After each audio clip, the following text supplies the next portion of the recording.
In Unit 4, we're going to talk about how electrons are organized within the atom. All right, so we have the periodic table. You know what it looks like. And lots of these elements have been around since, ancient times. Gold, silver, copper. We know there's been that around. The first actual discovery of an element occurred, as you can see, in 1649 with the discovery of phosphorus. So there were only a few known at that point, and then as time went on, they discovered more and more elements. And by 1865, there were 62 elements known. And so it was starting to be important to find a way to organize these elements or categorize them. Especially a few people worked on it at the same time, but Dmitry Mendeleev, a Russian teacher, wanted to try to organize it in a way that his students could help them remember the chemicals, and so he actually is given credit for creating the periodic table. If you haven't already downloaded one, there's a good periodic table at webelements.com. So you can click there and download a good periodic table. All right, so periodic law is just a statement. It says that elements are arranged, when elements are arranged in a specific order, their behavior varies periodically. Or as you can see in the box on the bottom, elements with similar chemical properties occur at regular periodic intervals when the elements are arranged in order of increasing atomic number. So what happened is the old chemists back then, Mendeleev and such, discovered that certain elements have certain properties that are similar to each other, and if they lined them up under each other, then you could start to see this periodic pattern, and so that's what periodic law is. All right, so the periodic table has this general structure. It's the arrangement of the elements based on the periodic law, and you can see here that there are, if you just look at the very top part of the periodic table and ignore those bottom two rows, we'll talk about those later, but there are 18 columns, which we call groups or families, and there are 7 rows, which we call periods. All right, so a group or family is a vertical column, and the important thing to remember about this is that they have similar chemical properties to each other. There are 2 numbering systems. Probably if you downloaded the periodic table at Web Elements, you'll see the numbering system 1 through 18. There's an older system that uses a Roman numeral system, and I might recommend that you label yours as you go along, because that might be helpful for some of the things that we're doing.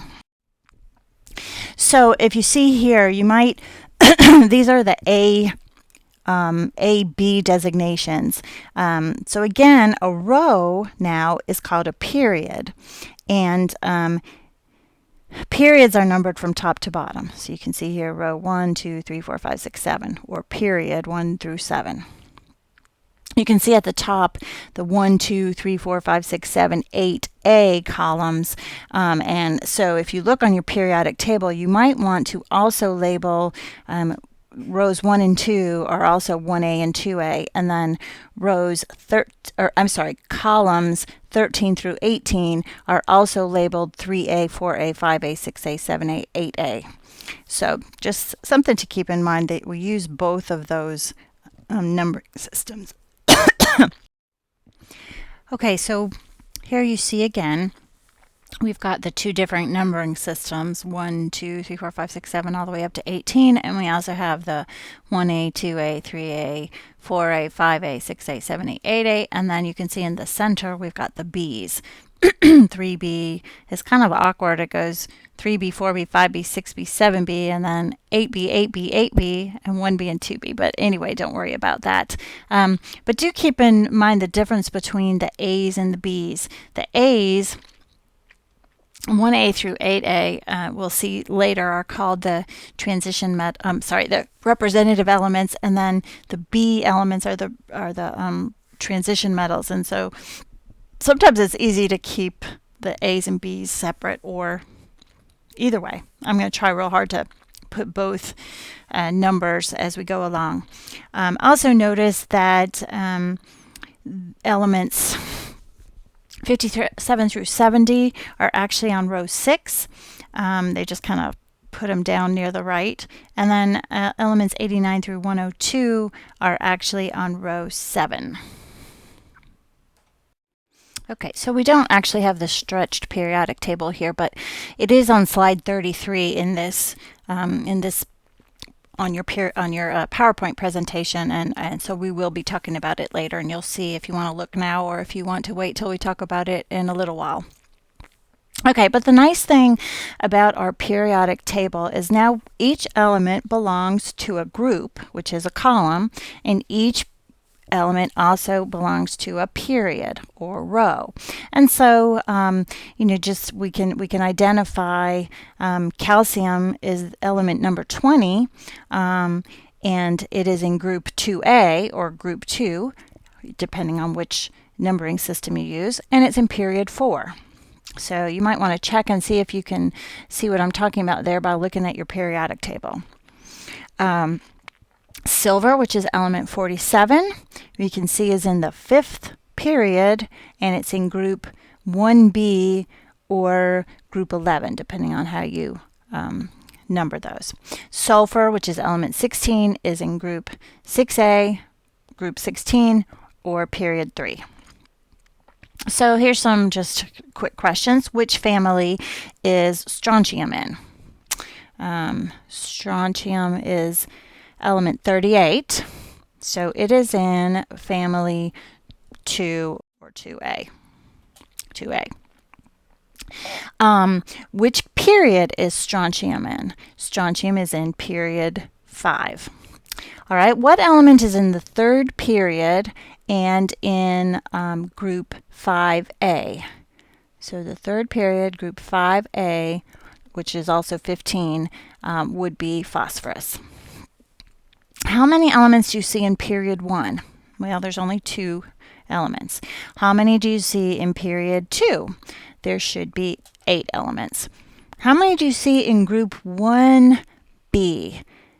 There might be 3 or 4, depending on, there might be 4 if you extend the periodic table out. So actually, yeah, I would say actually 4 would be the correct answer. Okay. All right, so how are electrons arranged in the atom? In the last unit, we saw that they're located outside the nucleus and there's a lot of empty space. And we also talked about the fact that they could be at certain energy levels. And we also talked about the fact that those energy levels were very specific and very restricted. Sometimes we call them quantized, meaning that they have particular energies. It's restricted, and electrons can't be wherever they want. They can only be at those certain energy levels. And we talked about this in Unit 3 as well. You can think of the difference between a ramp and a set of stairs. If you're on a ramp, you can be at any level whatsoever, but if you're walking upstairs, you can only stand on a step. You can't stand halfway between 2 steps. Same thing with an electron. They can be at any energy level. They can't be in between an energy level. So what we're going to do in this unit is learn how to describe the location of an electron.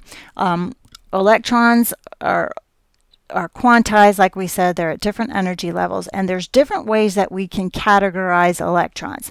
And so as you see here, we're going to learn how to describe an element in terms of its shell, its subshell, and its atomic orbital.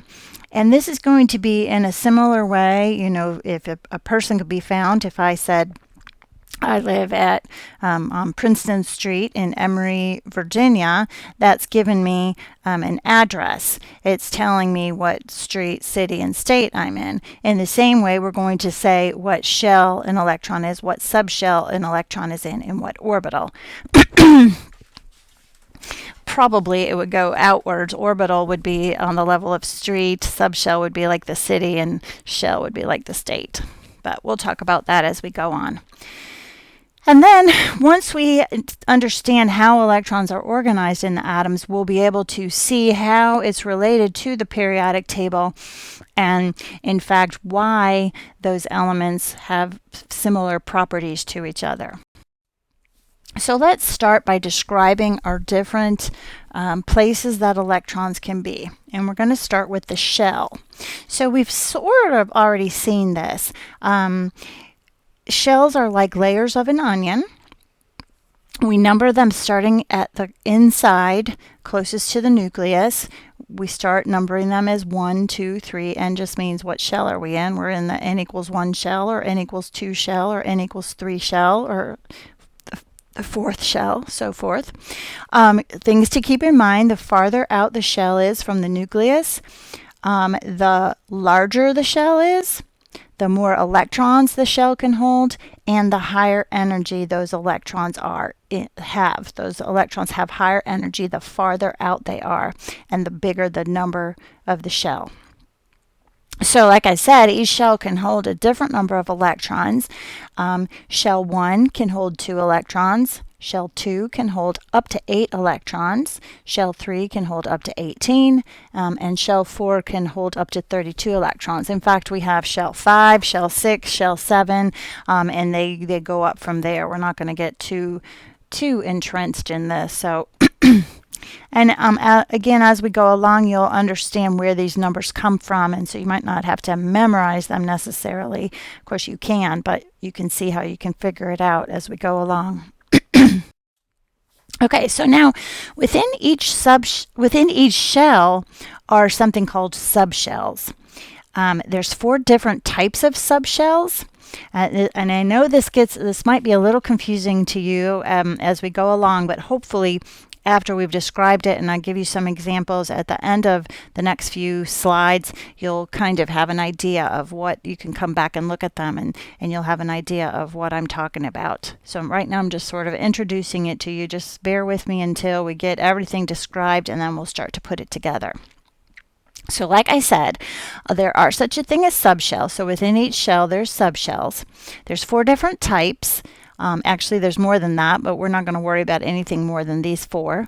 There's S subshells, P subshells, D subshells, and F subshells. And then you keep going after that. There can be G and H subshells. But we'll just stick with F. All right. Now, each shell can have the same number of subshells as its shell number. So what do I mean by that? Well, the first shell is n equals 1. It can only have one subshell, and that subshell happens to be the S subshell.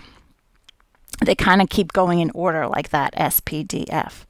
Now, the second shell, n equals 2, means it can have 2 subshells, and so those 2 subshells that it owns are S and P. The third shell can have 3 subshells, S, P, and D.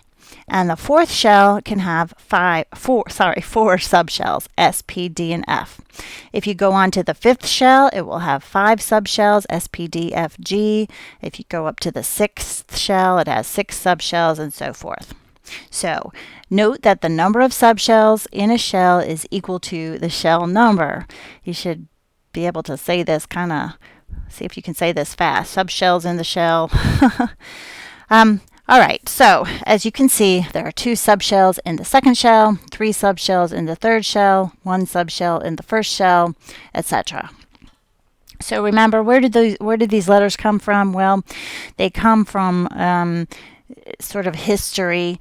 S originally stood for sharp, and P stood for I don't even know, and D stood for diffuse. So they have meanings in history, but right now you just need to remember them. So that's kind of why they're not A, B, C, D. They had some reason way back when to name them these letters, and so it just continues on. All right, so here's sort of how you can picture it. On the left, you can see the shells, 1, 2, 3. And then you can see that each shell can be split up into its subshells. So the first shell only has one subshell, which we call the 1s. And then you can see the second subshell, the second shell can be divided into two subshells, 2s and 2p's. And then the third shell can be divided into three subshells, S, P, and D. You can sort of see a couple of different things. Like we said earlier, the higher the shell number, the higher the energy. And so we've got increasing energy going up. And then another thing to keep in mind is that energy within the same shell goes up from S to P to D. So S's are always lower energy than P's, and P's are always lower energy than D's. Of course, the first shell is still lower than the second shell and is lower than the third shell. All right, now within each subshell, we have something called atomic orbitals. Electrons exist in these orbitals, little sort of regions of space where an electron is most likely to be. And so we call this an orbital rather than an orbit. So it's not really spinning around the nucleus, but it just exists somewhere. It can move around.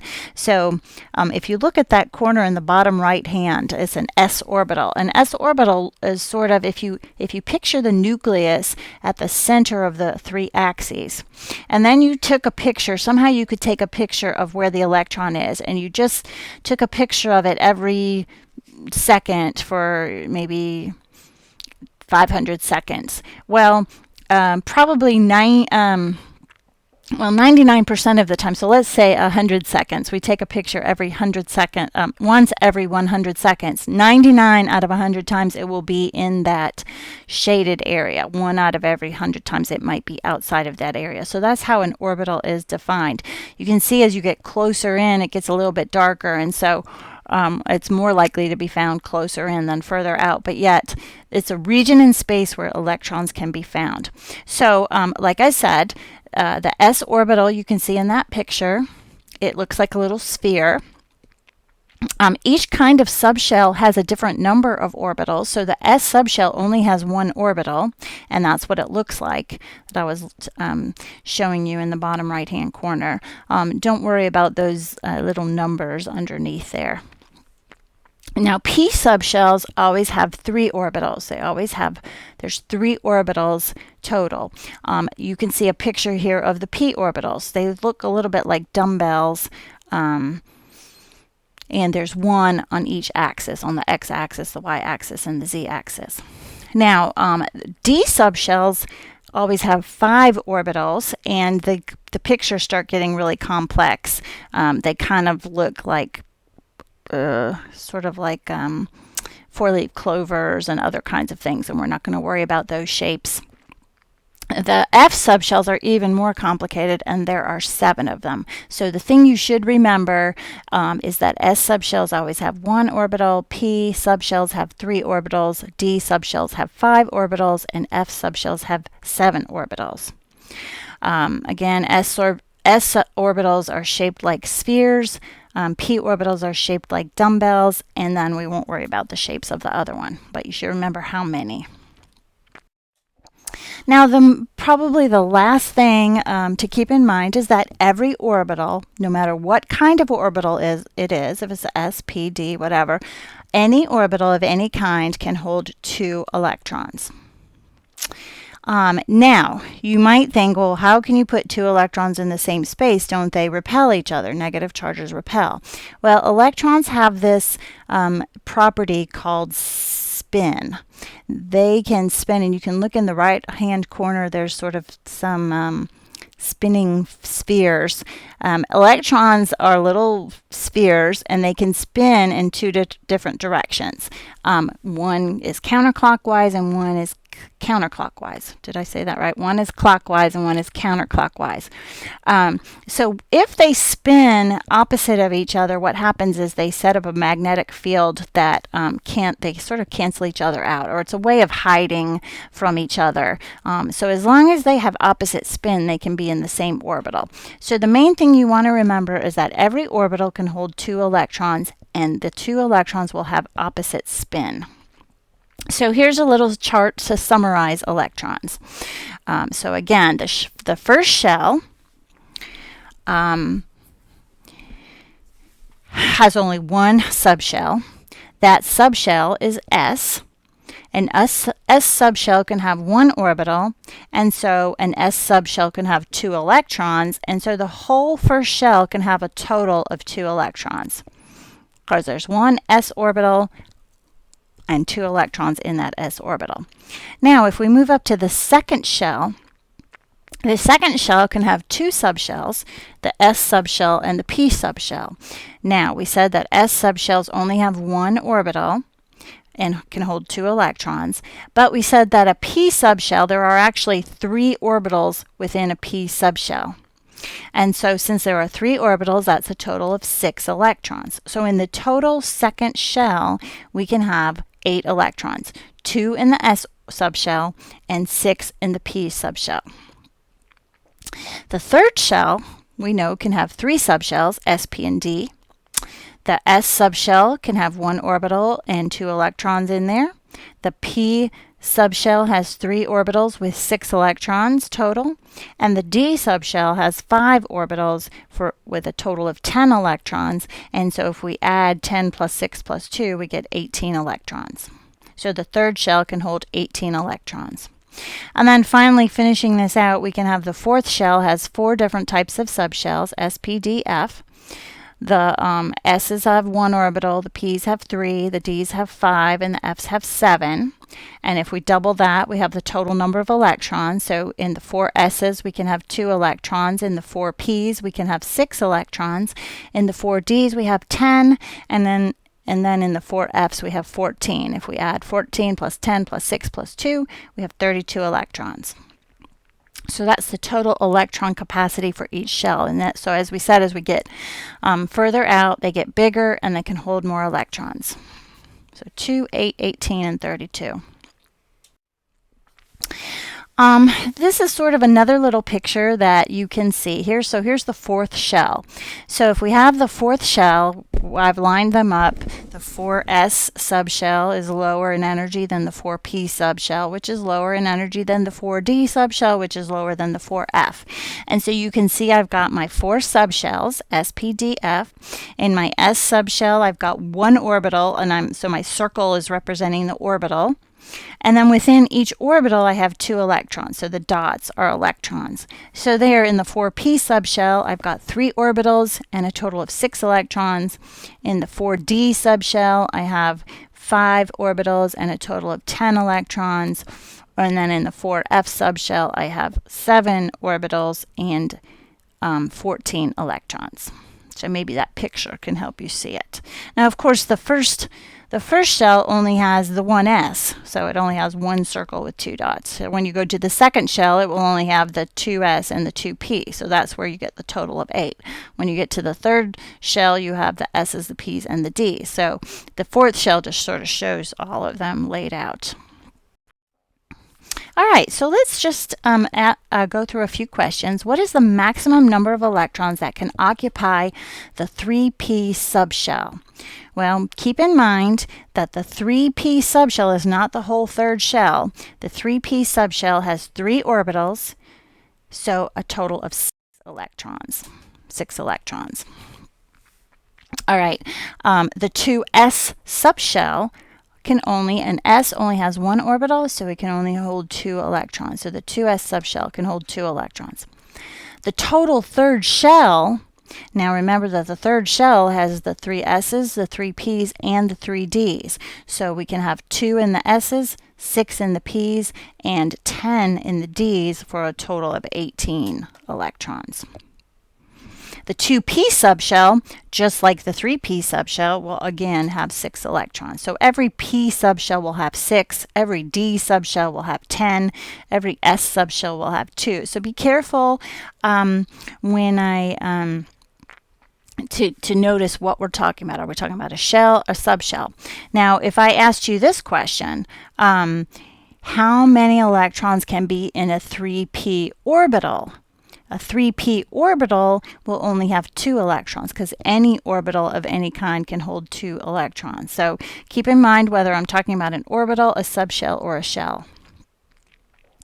All right, how many electrons are present in an atom that has its first and second shells filled and has 4 electrons in its third shell. All right, so if it has its first shell filled, that's 2. Its second shell filled, that would be another 8, so that's a total of 10 electrons. And then it has 4 more electrons in the third shell, so that's has 14 electrons. And what element is that? That is silicon. You look on, remember that the electrons equal the same as the protons, and so it is the element number 14. So I hope these questions, these little questions have helped you, and maybe go back and look over this a little bit more. All right, so this is the end of the first third of Unit 4. I'm going to divide this unit into 3 slideshows so that they're not too long, each one of them.